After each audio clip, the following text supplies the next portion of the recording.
And today we are looking at insulin resistance. What if it's not all about sugar? So, in this episode, it's more diving deeper. What are the root causes of insulin resistance? And you're going to understand what is it, what causes it, and what diseases are related to insulin resistance. And at the end, what can you do to resolve the insulin sensitivity in this case, to get back insulin sensitivity? Because we all want to have that insulin sensitivity. So to start with, I'll explain what is insulin. Insulin is a hormone, vital hormone that it's essential for our body, and it has about 20 activities roles that it plays in our body. So it is involved in temperature of the body. It is involved in transporting food that we eat into the cells, among other things. So when we talk about insulin resistance, it's when the cells are not taking the insulin. Insulin is made in pancreas by beta cells. We're not going to have those scientific words. Insulin is made by pancreas when we eat. So, like now you're eating there or you're drinking something, and the system is sending the brain is telling the pancreas to produce insulin so that it can come and take away the whatever you're taking. Now you're drinking. If that drink has carbohydrates or has glucose, the insulin is going to come in and take that glucose, transport the glucose into the cells. Mostly it's the liver and the muscles. Okay.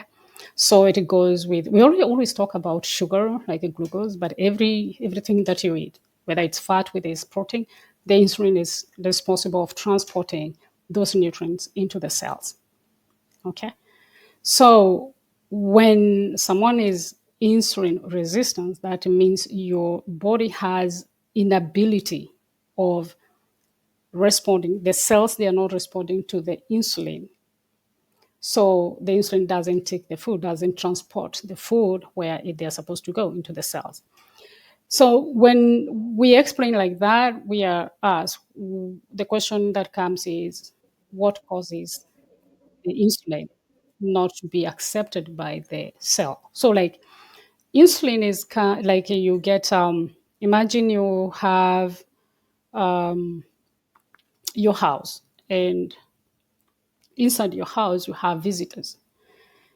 Maybe you're having some party, and then you have people who want to come inside your house, and when they knock the door, that is insulin. It's like, hey, my house is full, I can't pick you anyone else, right? Right. I don't know why you guys, it happens here in France, for example, when you want to go to a restaurant and the restaurant is full, you have to queue because they don't have places to put you. So you have to queue and wait till some customers can leave so that you have that place.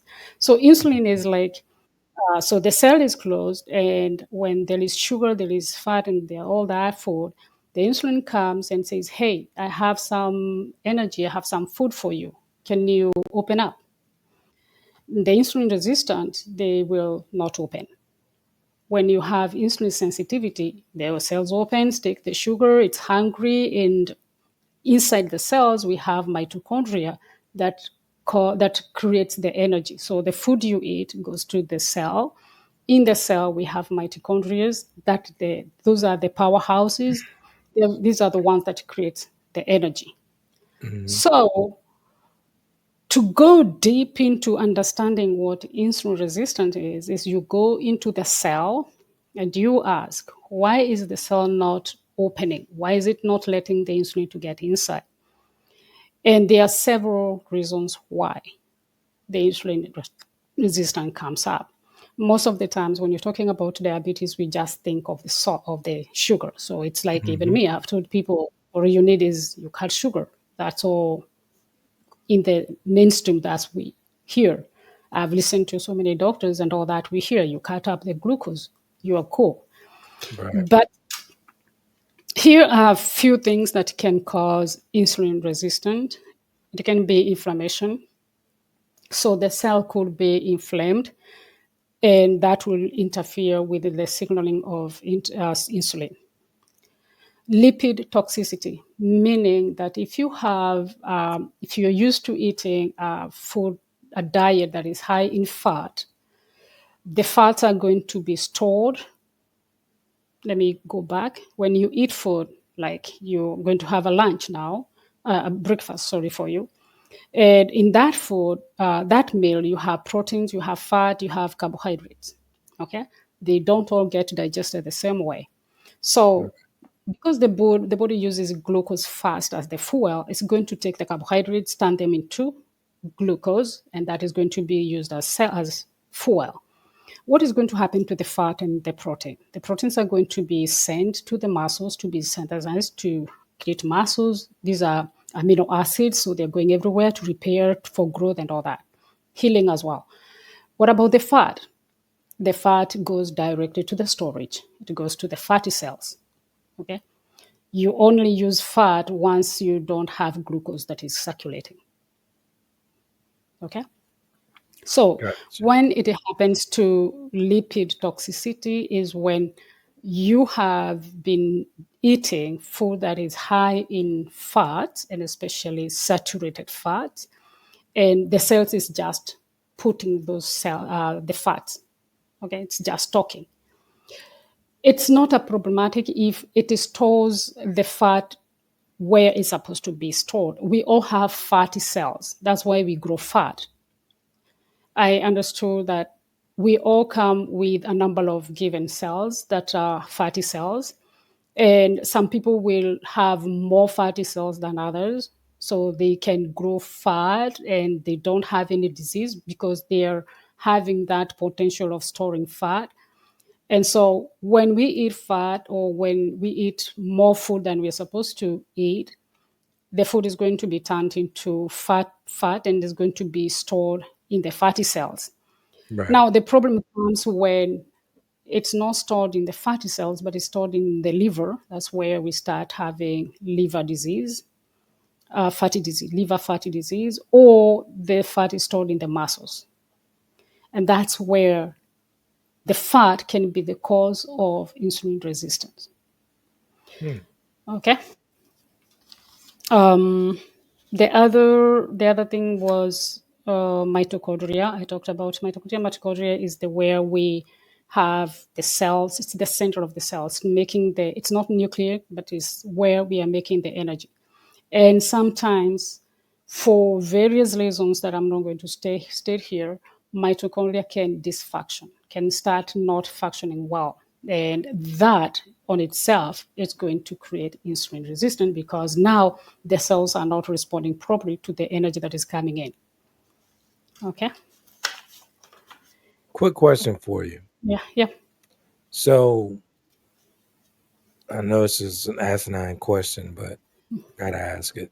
Yeah. Um, is eating too much, and if you're already having a problem with insulin resistance, is Mm. eating too much, can it cause a problem? Can it cause a bigger problem? Of course, it's going to cause a lot of problems because one, already you're eating, overeating. Okay. Hmm. It's like look at you. Take an example of your fridge, right? It has a capacity it can take. You go, you do shopping, you come, you stuff your fridge with all the things you want, and it doesn't have any space. What are you going to do with the food that is extra? You're gonna pack it somewhere else. Yeah, got to, yeah. So the body is going to store that somewhere else, and that somewhere else depends where. If it's going to the fatty cells that are in adipose tissues next to the skins, that's okay. We are just going to grow fat. But if that extra is going to be stored in the liver, we're going to have issues with the dysfunction of the liver. And we know that liver has almost 500 functions. So it's going to affect the liver. It can go to the muscles and it can also go next to the organs. That's why we have the problem with visceral fat, where Mhm. it's along the abdominal, like if you see people having these big tummies, that's very dangerous because now that is the fat that is being deposited where it's not supposed to be. Mhm. It's It's next to the organs. And while someone, like if you have someone has muscles, or I mean fat on the legs or the boots or the arms, that fat is not necessarily dangerous for that person than the fat that is accumulating next to the organs. Okay, which is not a good thing.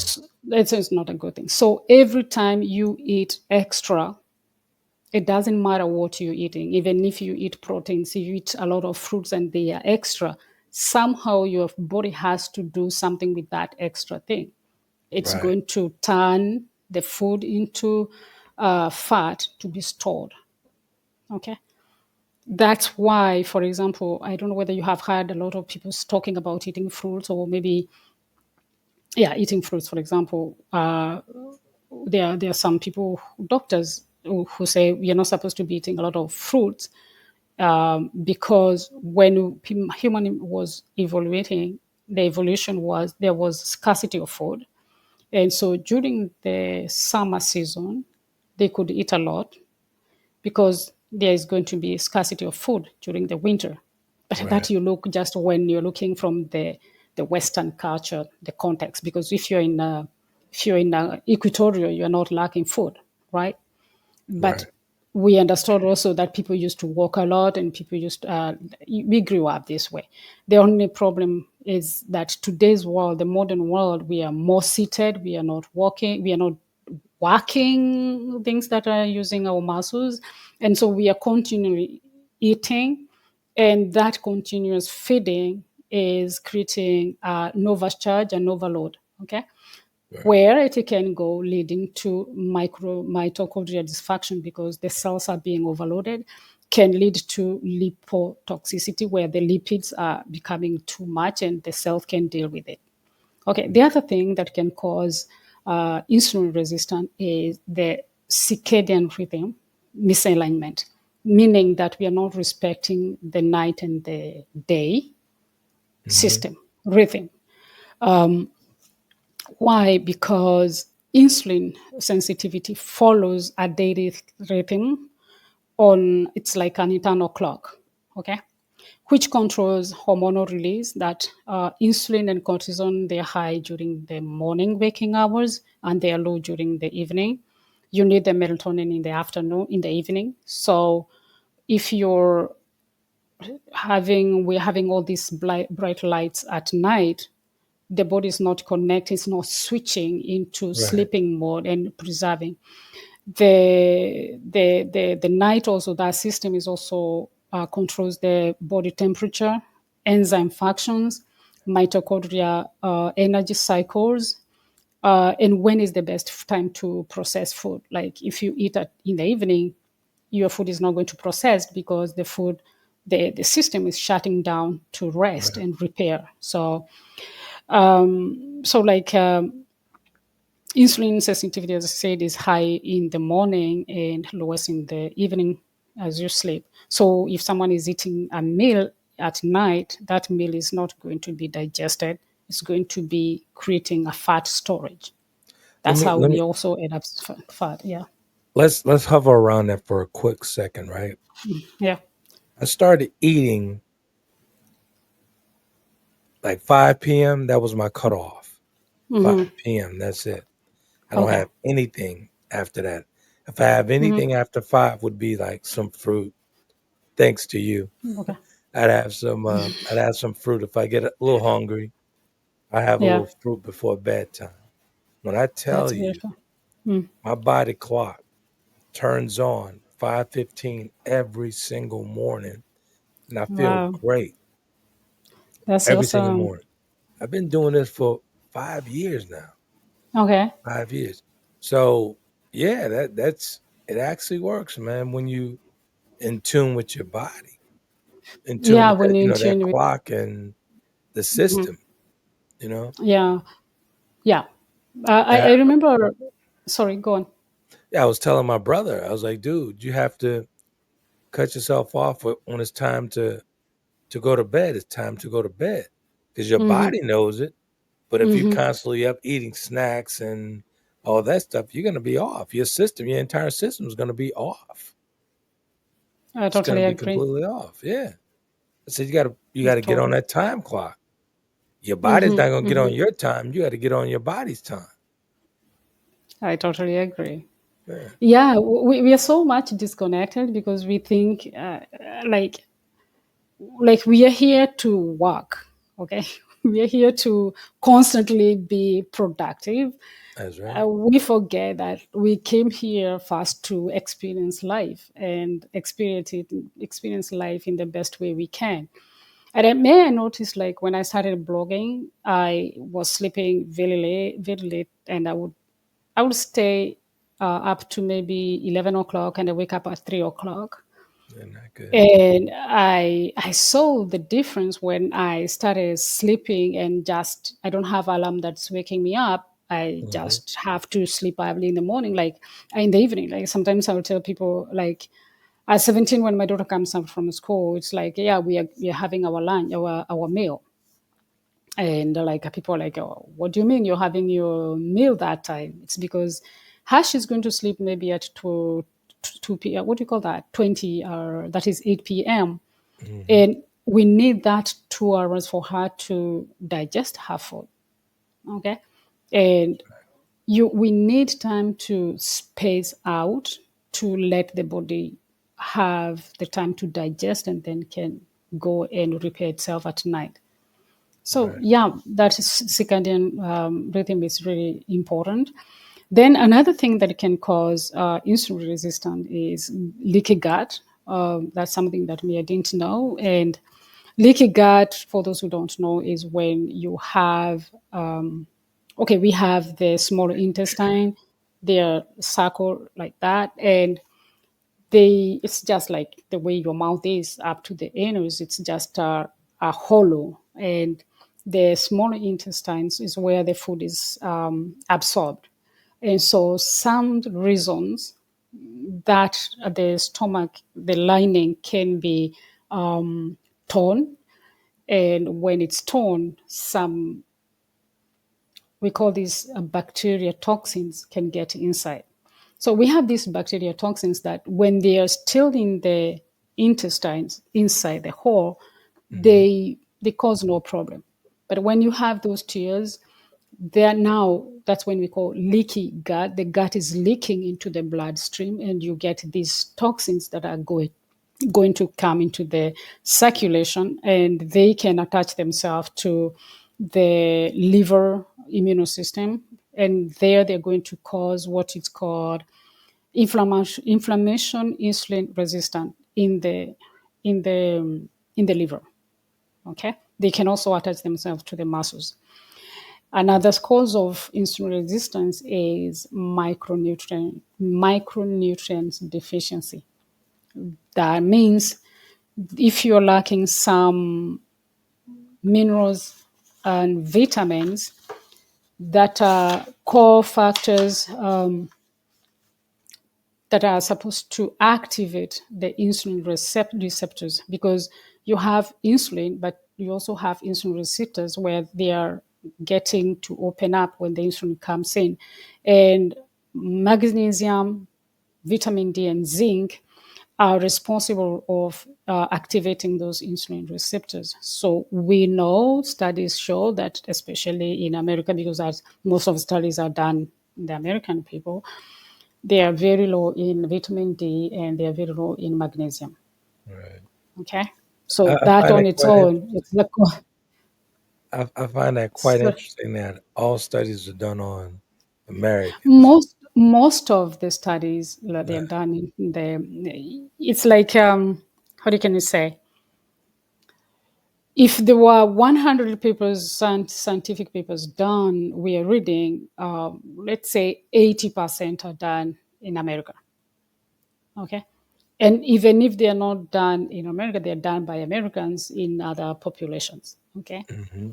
So we have also omega 3, zinc, B12, and manganese that are essential for pancreas to make the beta cells. The beta cells are the ones that makes insulin. Right. So vitamin D regulates insulin secretion and sensitivity. So lack of micronutrient itself can cause insulin resistance. So we can all talk about blood glucose, but when you're not having these nutrients, you're going to cause the insulin resistance. The last one, it's sleep. You can have a good diet, you can exercise and do all you want, but for insulin to work, it needs both secretion and sensitivity. And the lack of sleep will impair the B cells secretion of insulin, the B cells in the pancreas. Right. Like, Now okay. that's as far as the lack of sleep. That's my gym buddy's entire Yeah. problem. Yeah. Like when we're working out, I'm talking to him. It's like, yeah, I was up watching this movie till 3, 4 o'clock in the morning. I said, you get up at 6:30, 7 o'clock to come to the gym. I said, man, you're Mm, not getting the adequate rest. hmm hmm But he's hard headed. He Yeah, don't but listen. it's hard because they are so, like, here I am focusing, like, if you have poor sleep, it's going to cause insulin resistance. Right. And one is going also to increase cortisol, and cortisol is like the anti-insulin, because when you have cortisol, it's going to impair the work of insulin. But now, when you angle and you look at that person, that person has a very different reasons why he's not sleeping. Hmm. One, it can be because he has this glucose, he has this insulin resistance, but he can also have other factors why he is not having a good sleep in the first place. Right. So we have seen those 6 factors that can cause insulin resistance. Okay, if I can go back to them again very quickly, if I don't get lost with my notes. So I talked about mitochondria. I talked about inflammation, lipid toxicity. We talked about circadian alignment, gut, that is leaky gut, micronutrients, Hmm. and so sleep. Okay, those are 6 causes of insulin resistant. So Right. you can fall anywhere. It's not all about fat, it's not all about sugar. There are some metabolic stuff that are happening inside the cell that are not letting the cell to work properly. Okay. Yeah. This podcast is so important to Hmm. those who are actually interested in nutrition and just being all around your overall health, man. Because Yeah, yeah. I'm sitting here dumbfounded listening to this information. Hmm. I'm thinking, insulin and sugar is goes hand in hand. It doesn't. Yeah, yeah. It doesn't. Actually, when we talk too much about glucose, about we don't talk much of insulin. We talk about the glucose, and that is a symptom. Exactly. No, it's just like the way, like, I have autoimmune disease. I go, I say I have pain, and the doctor says, "Oh, let's nab the pain." Right. And so I have the medication for painkillers. So I am going to feel okay because I don't have the pain, but we never looked at what was causing the pain. So Right. that's how the glucose stuff goes up. Like, we're all talking glucose monitoring stuff. There are a lot of people who are very influencing, who have how to flatten your glucose curves, how to hack your body and your food not to have that glucose spike. But Right. that is just the tip of an iceberg. You're just Exactly. And looking here, at you're just looking at the pain. Like, I would say, I'm feeling pain here, please can you bandage here because it's painful, but you're not looking at why you cut, why you hurt yourself, did you fall, you didn't look at all those things. exactly. The root problem, the root cause The of the root problem. problem. But Yeah. here Yeah. in the States, especially for Black Americans, Hmm. we we just so into, oh my, like I said, we call it, oh, my sugar's high. Oh, I need Hmm. insulin. sticking themselves, oh, I need Hmm. insulin. And from what you're explaining, this could be avoided. This could be Yeah, it's totally, totally, totally. clearly avoided. Yeah. Like I said, man, I'm thankful so much to you for all this informative information on these nutrition topics and health topics because I'm learning a ton. I'm And I learning hope a other ton. people will learn too, because it's really important for people to be aware that there are things that just does. It's not just what is being said outside there. Like, Exactly. there is something much deeper. I give you So, I give you an example of Catherine's expert knowledge.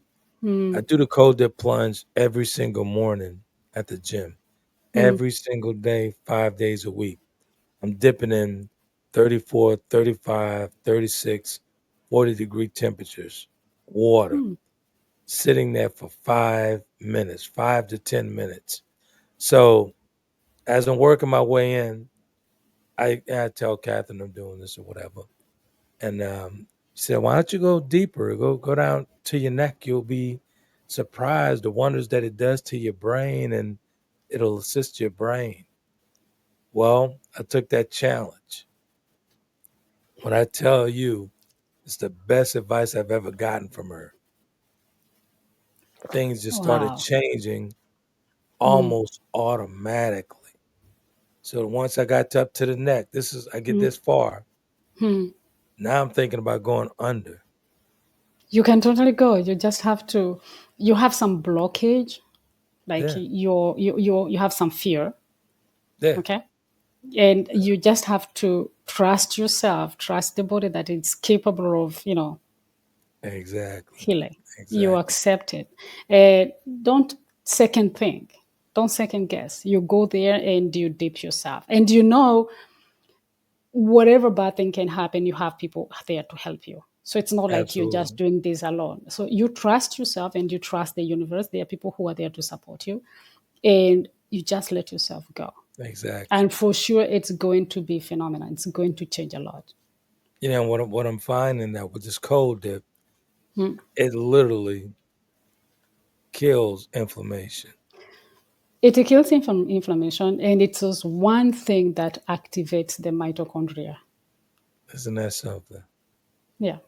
Isn't So, that like when we say you have to look at how mitochondria is not functioning, one of the things that help mitochondria to come back to life, it's those shocks because it's shocking the system, and it's something? one of things.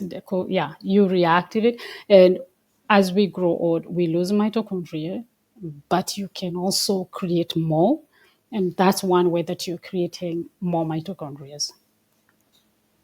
Ladies and So. gentlemen, this information is a wealth of knowledge that I actually get here just by co-hosting this Yeah. nutrition edition of the conversation featuring the lovely Catherine Gettu. This is a Yeah. wealth of knowledge. I can't afford that Yeah, at all. thank you. Thank you. Yeah. Good So stuff, go man. deep, go Good deep, stuff. go deep, go deep, go deep, go deep. It's going to help you. Will do. So, and with that, you also do sauna, right? Hmm.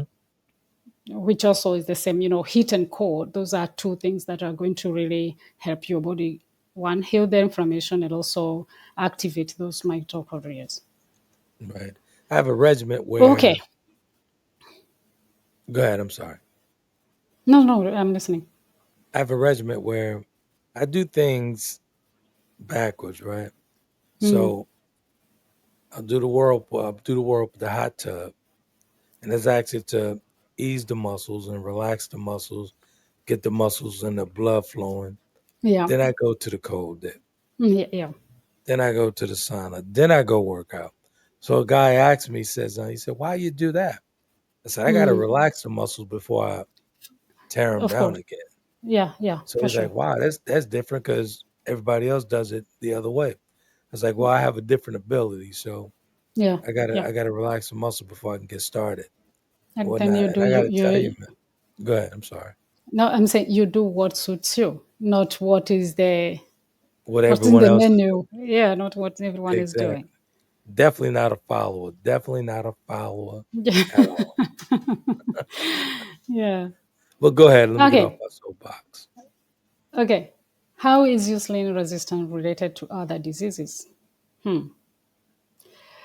That was really new for me because I never thought that we could have, I really looked for direct. There are indirect causes, but there are these direct cause where insulin resistance is really going to affect some biological going up, and so it's going Mhm. to create diseases.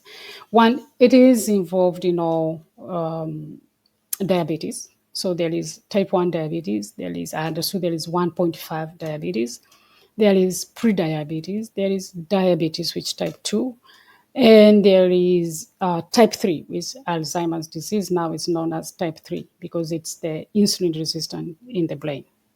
Right. Okay. Insulin resistance is also directly related to heart disease. I understood that like 90% of people who are diabetic, they have heart disease or they end up having heart disease. Okay. It can also cause some cancers. It causes hormonal imbalances like PCOS and PCOS.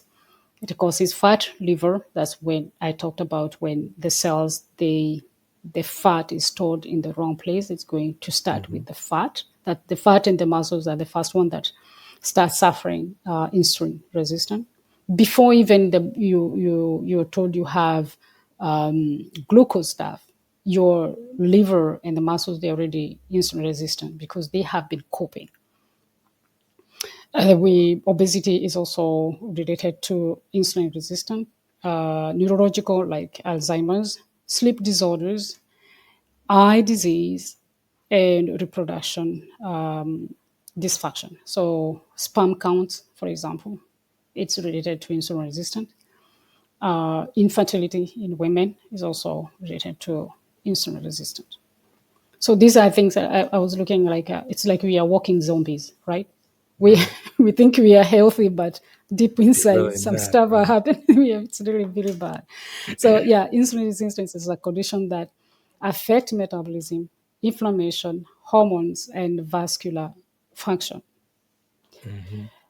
And now this one is the next topic is about how chronic inflammation, because me, I suffer from chronic inflammation. I have an autoimmune disease, and I wanted to know how does that come to relation with insulin resistance. And actually, it can either lead to, or insulin resistance can lead to autoimmune disease.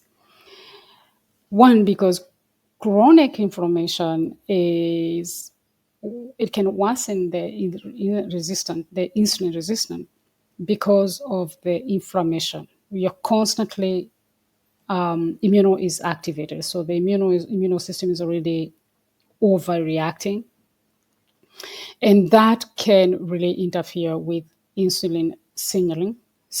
Sorry, we have these cytokines. They are proteins that are produced. They are messages. Okay, they when there is a problem, they are the ones that goes around to say, hey, we need help us. And these cytokines, most of the times, they are pro-inflammation, so they are going to create a lot of inflammation, which can affect the liver and the muscles and also the fatty cells. They are going to block the glucose uptake. So when the body wants to do, when the cells want to take the glucose, it can't because there is a lot of inflammation. Okay. They also increase the reactive oxidative stress. These are the species, sorry. These are the species, like we have oxygen, and sometimes there is the lack of one neutron, I think, and that's when the oxidative starts happening, and it's going to increase the cytokines. They're going to increase those oxidative stress. So it's also going to raise cortisol, and as I said before, cortisol is the like anti-insulin because when there is cortisol, the insulin is not working, Right. and so that is going to lead to the inflammation. I mean, insulin resistant. Okay, let me find myself. So, autoimmunity and insulin resistance, they feed each other. So, autoimmune can disrupt insulin signaling, while insulin resistance can worsen immune function. Can high intake of medication affect insulin? That is very important, especially for people who have chronic illness and they're taking the medicine all the time. Some medication can disrupt insulin sensitivity directly, causing insulin resistance, while others will reduce insulin secretion or alter glucose absorption. So, medications like glucocorticoids, these are steroids, which are massively given to people, especially those who have autoimmune diseases and those who have chronic illness. Immunosuppressors, which myself I took for a long time, antidepressants, hormonal therapies, statins, and diuretics. These medications are going to cause or affect the insulin resistance. Mm. Okay, so it's like you're healed. You're taking medication for something that is. But we always say no one medication that comes without side effects. So Right. when you're taking the painkillers, you're also on the other side slowly affecting their metabolism, and so you're going to have mostly the insulin resistant. And so to mitigate the effects of medications, you need to have a good diet that is anti-inflammatory. You have to Right. have those micronutrients that are needed to help the body to create the insulin. You know, Who take go on? g- speaking of like pain pills and medicine, what have you. I had some friends of mine who thought I was insane when I said I was going to find an alternative to combat the muscle spasms. As you know, when you lose the muscle mass and your nerves are damaged and whatnot, they want to pop you with all these, muscle spasm pills and all this stuff. And for me, it was making me feel so icky to the point to where my quality of life was constantly declining. Oh, And they were like, "Well, why don't you just take your pills?" I'm like, every time I take it, it makes me feel icky. I had to find an alternative to it. I mean, I'm 2 years into that alternative and I feel phenomenal. Yeah, I still get a yeah. little muscle spasm, but not like before when I was actually popping those pills. Yeah. Yeah. That's really funny because it reminds me like when I started feeling like I didn't want to take the medications, like I would go for it. I'm in pain, but my body's like that thing in the gut, like I don't want it. You don't want it And exactly. yeah, you don't want it. I remember talking to my rheumatologist, and he was like, "You're suffering. Why are you letting yourself suffer?" But I think it's because one, my doctor, as I was having that autoimmune conditions, and so we were doing the testing, blood test all the time, and so he started Hmm. talking about the liver, and I knew something is not going well with the liver. But there is also that thing where I had come to understand that my medication was leading me to be high risk in cancer and a higher risk in heart disease. Right. So I was like, I have two kids. I am a single mom. And not even having kids, I mean, I was just about my early parties. So it's like, Yeah. where, how is my life going to be if this is the way I am here right now, and I'm going to be taking this medicine for the rest of my life. So there is Exactly. that point where, like, the internal intelligence comes over and says, okay, please go That's down right. here. It's like you're saving yourself. If when I did this thing, I was like, I'm so happy to where I am now, because I can come forward and tell people, okay, fine, I used to be there and here I am. And yes, I will not tell people drop your medication the way I did. I did it cold turkey. I just like, I don't want to take medicines, and I was suffering, I Right. was crying and all that kind of stuff. But having to think that there is another way out. It's not just because I have nothing against the doctors. They don't know better, okay? And especially the doctors who don't go back into doing the courses, informing themselves, going to the seminars and all that to find out what is coming up, Hmm. because the systems are set up to treat the symptoms. Pretty Your much. doctor doesn't know much better than he was told. If you have these conditions, you give this medication. That's all he knows. He doesn't know what else can I look for, unless now these people who are in medical, in functional medicine, where they're looking at the root causes of the why is And this happening. I'm a true believer in no one knows your body like you. You Of only course, live with you. You live with you. yeah, you No live one with the could ask, yeah, no one could tell you more about your body than yourself. yeah, And, it's for so sure, rewarding for sure. taking control of your wellness on your own. It's okay to consult. It's quite all right to consult, but make sure you Yeah, make the final decision because you have to live with that. and that's the problem where I think we settling down into this kind of culture where we left our agencies and we give them to someone else. The doctor Yeah, said, you don't question it. I think the doctor is like the second god. If you the doctor said, that's what you're going to say.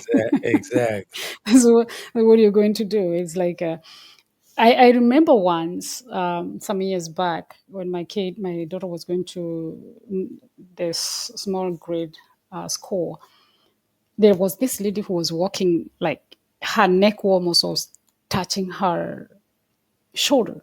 Hmm. And one day I approached her, I was like, I was feeling pain for her. I was like, one, is it painful? I was like, what is it? What happened? Were you born that way? I was like, no, it's actually because I take a medicine and it gives me this side effect. And I looked at her, I was like, why don't you get out of the medication? Oh, Exactly. my doctor says I should continue. It's like, you changed your doctor. I mean, look for someone else who can give you something else. I mean, how long are you going to stay with that thing? Meaning, to some people, we have become so dependent that we don't think different. That's right. I'm not saying everyone, I'm saying to some, it's just like he knows better. The doctor, she or he knows better than I do know. And well, sorry to say, it's your body. If you feel things are not going well, please stop and seek some help from someone else. Look for another doctor who can maybe prescribe something different. Exactly. Exactly. So, why monitoring glucose spike isn't the solution? Okay, I have seen, I don't know whether for you, people who, I don't know whether it's just like a trend where people are just having patches, like you eat a meal and you measure your glucose spike. And I saw a lot of people like, oh, I'm eating this bowl of rice and let's see how it's going to be by the end of 1 or 2 hours. Yeah. And well, and it became, I know there is a lady who also have a very huge followers, and she has that kind of flattering that glucose spike that you hack your body. You can get some pills, you can eat whatever you want and have those pills, and they're not going to raise your blood sugar. As we have seen, it's not about the sugar, it's about the cell. So the question that I've always asked, if I eat that bread, if I eat that crackers or those biscuits, what am I feeding my cells? Okay, my blood glucose didn't go high. but what nutrients am I feeding that cell? So it is not about monitoring glucose. I understand that in the way the system is set up, there is no one standard for insulin. So it's not easy for doctors to tell you go and check your insulin. But Right. when you're checking your glucose, it's just once again, it's like you're feeling pain, but that insulin resistance has been there 10, 15 years. It has been working its way out. So you're just looking at, when you're looking, you have that glucose spike, means that your body is no longer taking insulin the way it's supposed to be. You are at the end of it. It's the end stage. It's not the early stage. So we should be very concerned about how are we eating so that we can reduce the insulin resistance, because glucose spike is not, it doesn't equal insulin resistance. Insulin resistance started a long time ago, and you need to focus into how you can bring the cell back to good health instead of just looking at how that curve is going. I also hear like there's some doctors and some people who are very well known, like, I can't eat, how do you call this? Grapes, for example, because grapes are high in sugar. Mm-hmm. And grapes are high in sugar. Of course, they're going to create that higher spike, but they come with other vitamins. They come with polyphenols. They come with fiber. So looking at food as medicine and think that, okay, when I am eating something, I am supposed to ask myself, what am I eating? What is my cell going to feed? Okay. And asking yourself, and this podcast comes here hand in hand, is to say, if you have those glucose spike, ask yourself, where did the problem start in the beginning? What is the root cause of this? Instead of Right. how long are you going to monitor that glucose spike? Okay. This is good stuff, man. Real good stuff. Always informative. Always informative. Thank Always. you. As always, you guys can catch us on Apple Podcasts, Spotify, Taylor Kenny TV at tayken.com. Always catch us streaming 24/7.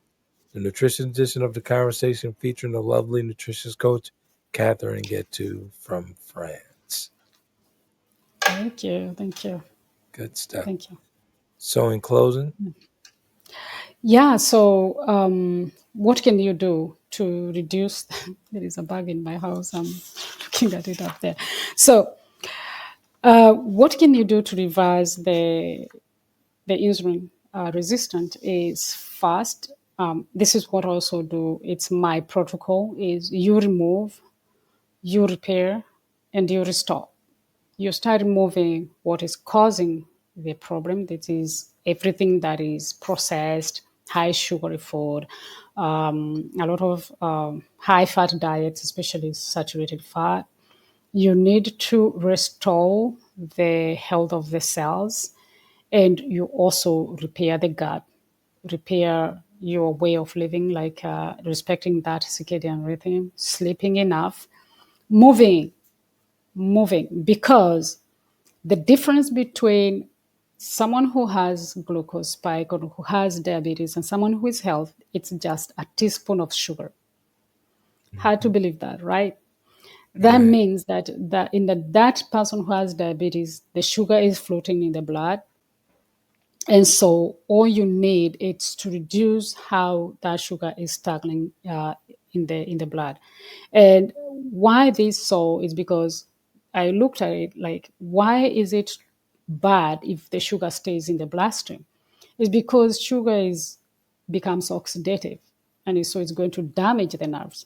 Do you know why people have eye problems or kidney nerves problems when they have diabetes? It's because of that high sugar becomes oxidative and it starts damaging the cells. Okay, Hmm. so you need a way to remove that sugar. The fat is going to be stored, and it can be stored in the arteries if it's flooding. These proteins, if they're not being, the insulin is not transporting them properly, they're going to stay in the surface and they're going to become glucose as well. And so one of the largest part of the body that can help you reduce the insulin resistance is muscles. Muscles are the sink where the sugar goes. So whoever has good muscles, they can eat, I will not say as much sugar as they want, but when someone has good muscles, they don't care. They don't have that problem of glucose anymore because every extra glucose you have, it goes to the muscles. Mm. Because all we need is to clear the blood glucose. We don't want the blood. The blood is supposed to be clear. No nutrients are struggling there or stagnating there. So having muscles. So walk. There's one thing. If you're diabetic or if you are pre-diabetic, you eat, you walk. Every time you eat, when you walk, that food is going to be stored in the muscles instead of it flooding. So your goal is to remove or to assist your body to remove the circulating glucose and put it into the muscles. So building muscles is one of the most important things that anyone should do so that the blood, the excess sugar, glucose, or proteins, whatever they are, can be swept out from the surface, from the circulation. Good stuff. This, as always, wonderful job. Wonderful job. I Thank truly you. enjoyed this podcast this morning on insulin resistance. I learned so much, and I'm going to share with my gym buddy who suffers a great Mhm. deal from these shots. I mean, it's bad. It's real bad. And, he, even during, like I said in the opening of the show, Mm. during his break on workouts, Mm. he's got to shoot himself up. Okay. That's got to be, that's got to Eh, be, yeah, Yeah. it's different. Got it different. Me, I'm not a doctor, but I would ask him if he is open to fasting. Because, okay, all you want to need to do is to remove the excess glucose, okay? Now, Right, him, I would say, if he's not type 1 diabetes, type 1 is an autoimmune disease. You can do nothing. There's nothing you can do about it, right. okay? If he's type 2, that means he didn't have diabetes before and it came up. Although they understand there are people who can be diagnosed with type 1 even later in life. So he understands himself is if it's type 1. If it's type 2, then he can do something about it. One, there are two diets that I have seen that they work well. You can reduce the fat. That's the low fat diet because once again, remember what we say. The cell is clogged with fat, right? So you stop bringing fat inside. Okay. So when you stop bringing fat, the body is going, and him is good. He's going to the gym, so he's working out. So the extra, the clogged cells, they're going to use the fat that is there because there's no more fat that is coming, right? The other one is ketogenic diet. You're not eating any carbohydrates. You're bringing, so when you have no carbohydrates, you have no glucose that is going up because there's no sugar. Ketogenic diet is that's how it works. It's like I'm not promoting them. I'm just saying when you Yeah, look at them, you can go vegan, you can go whole plant based, but all what you want is you reduce either the sugar intake, that's carbohydrates, or you reduce the fat intake. Okay. The most problematic where the things goes wrong and where we start creating this insulin resistance is where we eat meals that are both high in fat and they're high in sugar. Okay, that combination you have to break the combination. You use either you go ketogenic or you go low fat. The other thing is you can also go vegan, but that clean vegan, like you eat clean food. right. And fasting. Fasting is one of the most, I think, the most helpful tool that you can use because, and I can say you can fast for one day, you can fast for 12 hours, for 24 hours, you can go up to 3 days, but start by fasting. Like if you take your meal at 7 o'clock, you're not eating at to 10 o'clock in the morning. Okay. You Right. let your body to fast. All you want is fast the sugar that is around here to be cleared, and the body can go inside and take the fat that is already in the cells. Good stuff. Good stuff. Good stuff. Well, we're gonna call it on this one this morning. This is a wonderful, wonderful, wonderful, very informative podcast this morning from the lovely nutritious coach Catherine Gettu on insulin resistance. I learned something. I'm more than sure you guys are going to learn something as well. So you could always get Catherine on foodandheal.com for her wonderful blogs on nutrition and whatnot. She also has a great book out on Yeah, I have a book. inflammatory. I don't have it. You I don't have it. have a book of. I don't have a book with me. It's about healthy recipes, and that's a place to start with, because actually those recipes, they have no sugar added into it, and they come in handy with a lot of fiber, a lot of proteins, and good health healthy foods that are going to fight inflammation and can help you reduce that insulin resistance. On the other side, I also have coaching, and I help people, especially women who are going through chronic illness, to use food. Just like I said here, we work with removing, repairing, and restoring. So we look at what is not going on, what are the root causes of what you're going through, and then we can come up with a strategy on how you can bring that into life, and you add that into your health, into your daily life. That's what I'm saying. Exactly. And get your life back, get your health back.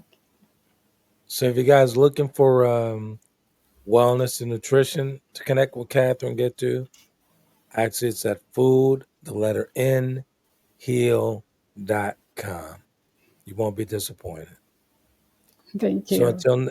until next Thursday, we truly appreciate you guys. Thank you for the support. We'll definitely talk on next Thursday for another nutritious edition from the lovely Catherine Gettu. You want to close out, Catherine? Thank you so much. Thank you, Trent, for being here and allowing things to take place.